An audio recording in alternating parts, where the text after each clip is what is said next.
I really want to just look at a little story with you, an encounter with Jesus. And this is a little story that I've been thinking about, we've been talking about for a couple of weeks. It was a story that made part of the morning devotions for the young people at Satellite Camp.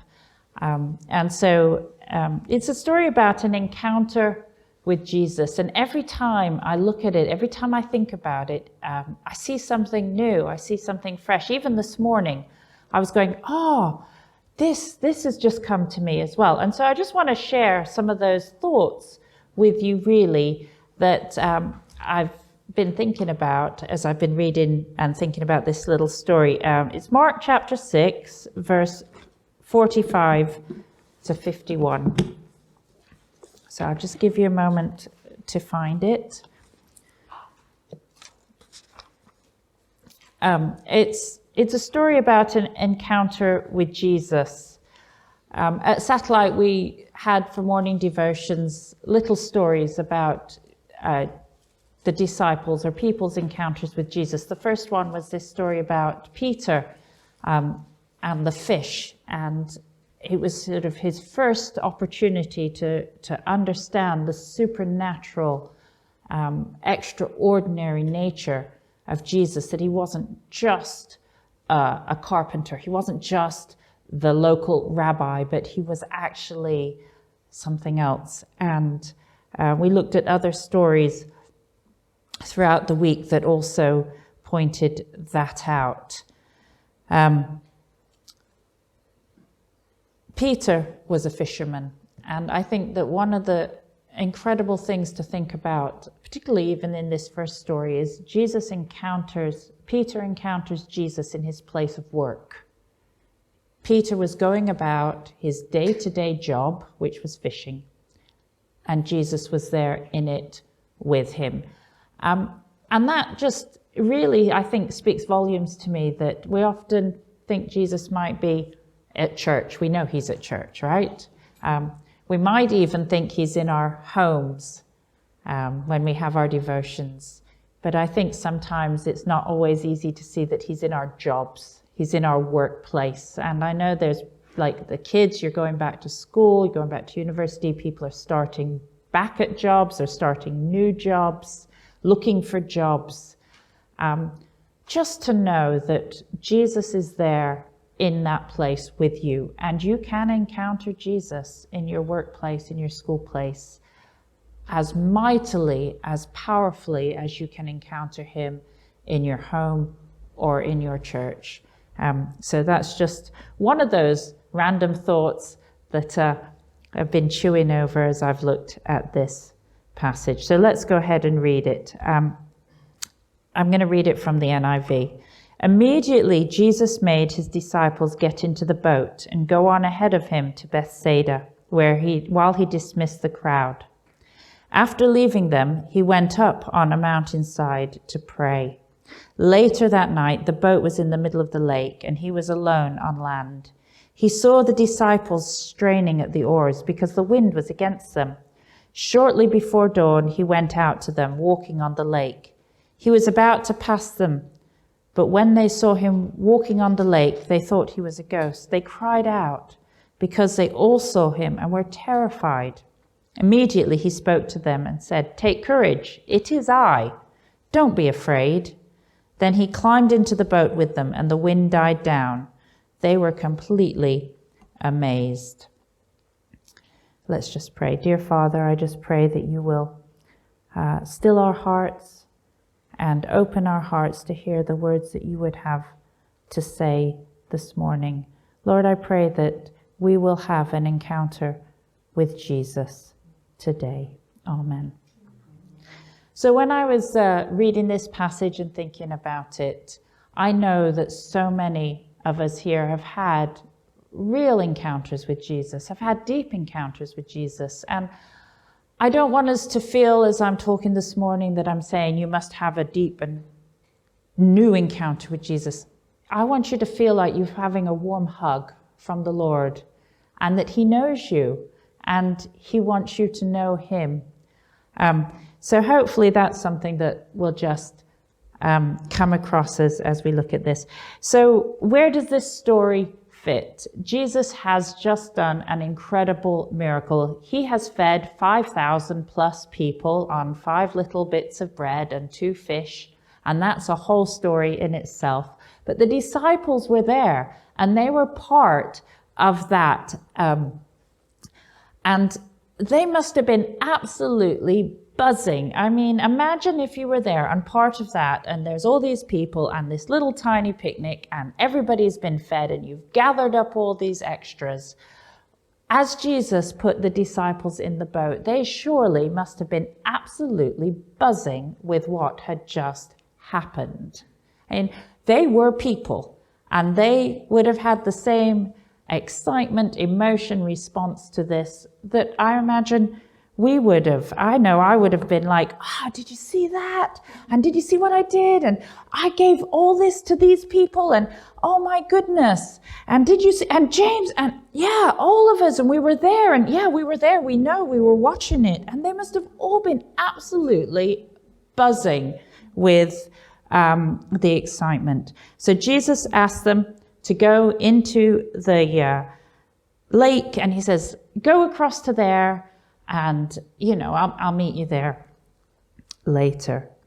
And we never get, do we? We never get the fly's eye view of what the disciples say to each other when Jesus isn't there. But you can just imagine some of the conversations that go on.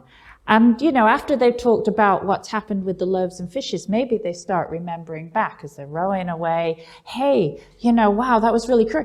Do you remember when Jesus did? Do you remember the time when he made so many fish appear we needed 2 boats and the nets were ripping?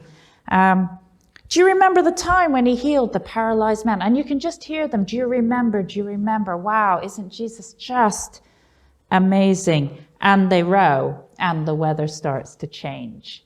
And I wonder if the conversation starts to change as the weather starts to change. I wonder if instead of remembering all the amazing things, they're now like, oh gosh, this is really hard. And it's getting late.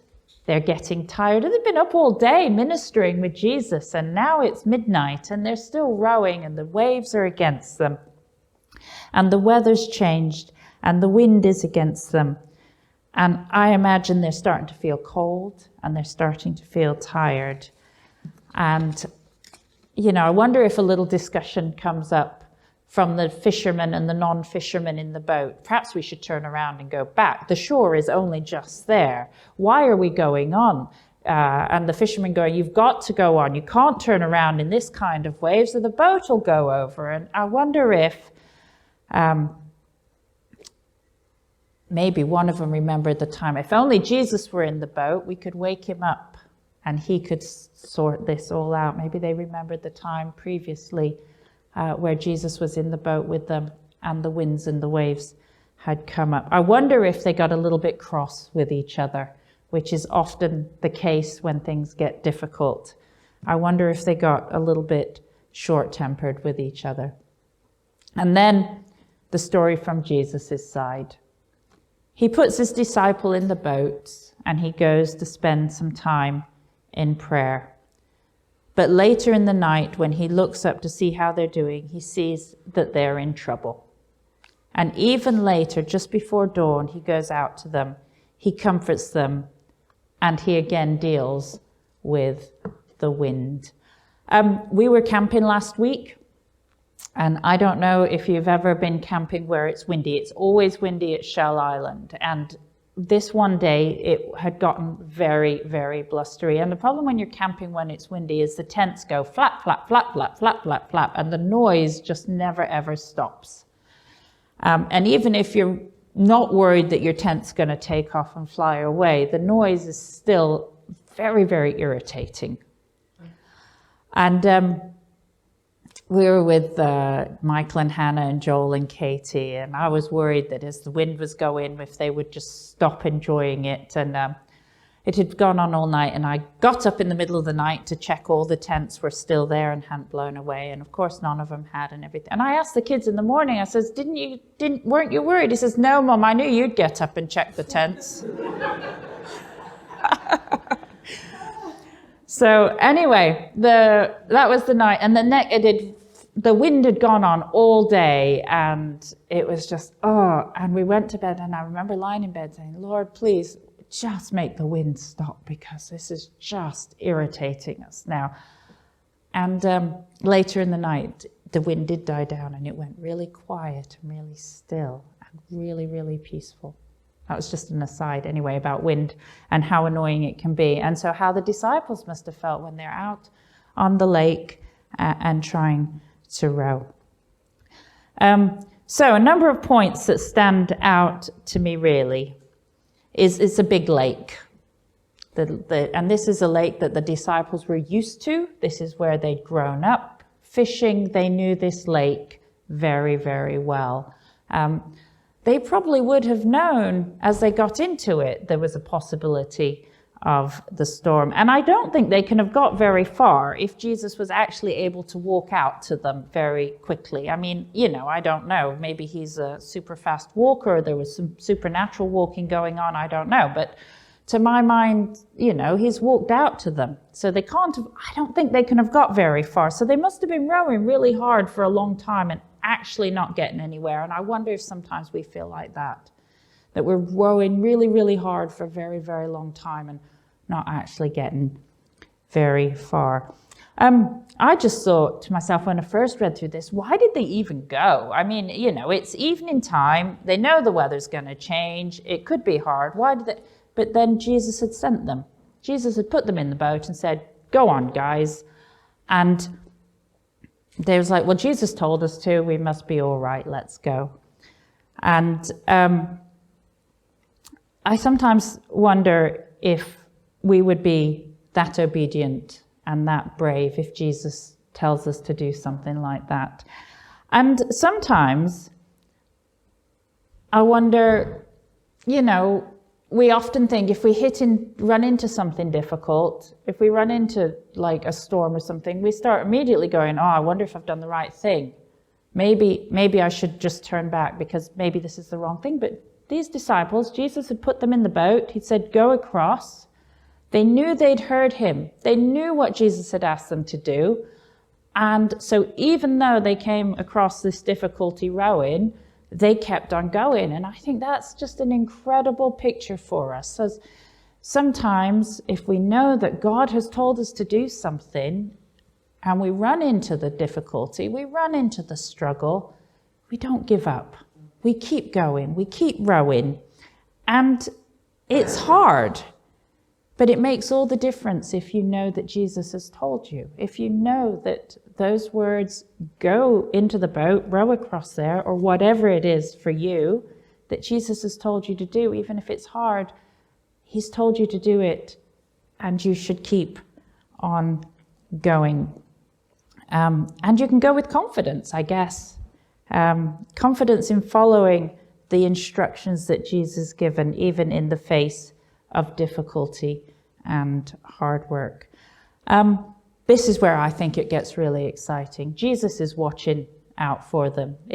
Twice he's going and having a look. How are they getting on? Where are they? Are they still okay? He's on the land there in the boat, but he's still watching out for them. He's looking, seeing their progress, seeing what's going on. And I think that is a huge comfort, because if we're struggling and wondering where Jesus is, we can truly believe he's watching out for us. He's there. He's not turned his back on us. He's not taken his eyes off us. He's watching. He's watching what we're doing. He's watching us through our struggles. And then the best bit, I think Jesus goes out to them. And it's darkest before the dawn is a saying that we're very used to. And I know working in the nursing, in the medical profession, often you would find that people would perhaps pass away in that dark just before the dawn, or things would seem difficult. And it's the coldest part of the night, isn't it? It gets really cold and dark just before the sun comes up. Again, camping, we thought it was really, really warm the week we were at Satellite, and yet about 3 o'clock in the morning, it's like, oh, I wished I'd brought an extra blanket to bed with me because it just got a little bit cold. And that's when Jesus goes to them, in that cold, dark, desperate, dreary hour just before the sun comes up. I mean, the disciples must have been exhausted by this point, realistically. They'd been at it all day and all night and rowing, and the wind was blowing, and they must have been absolutely exhausted. But Jesus goes to them in that dark, hard, difficult place, and he comforts them. A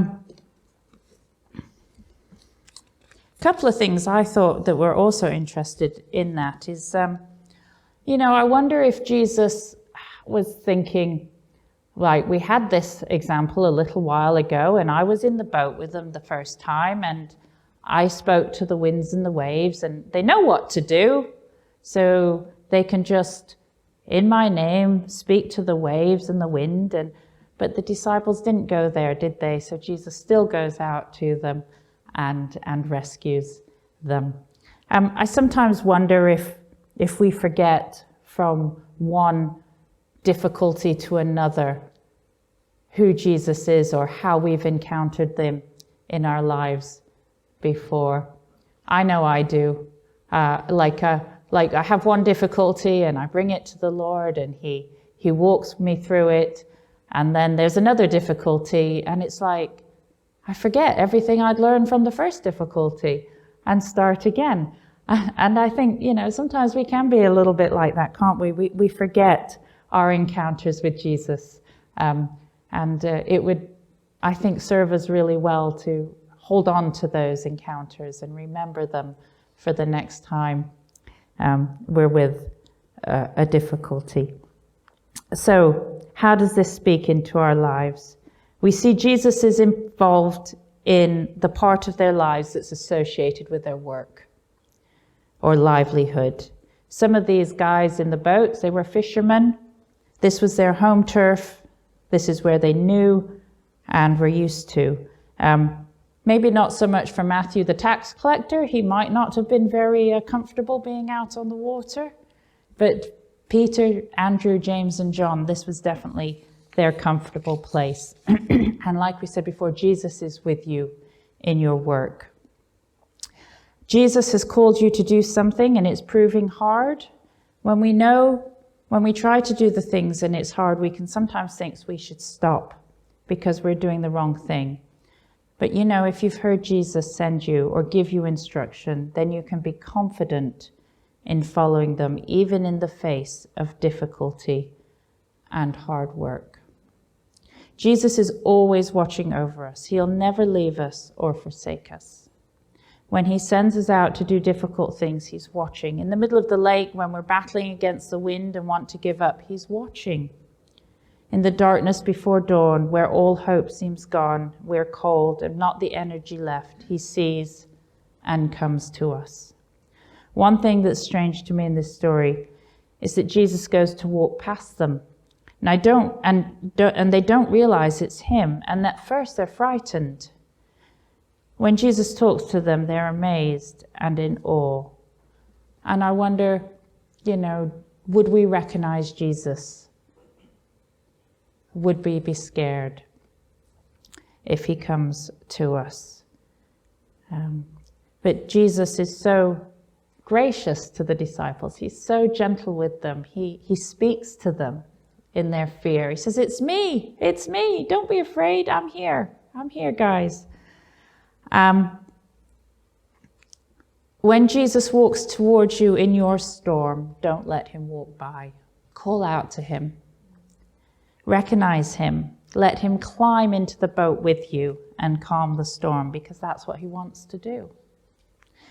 So, just very quickly, a takeaway. Jesus sends the disciples. Jesus is watching the disciples.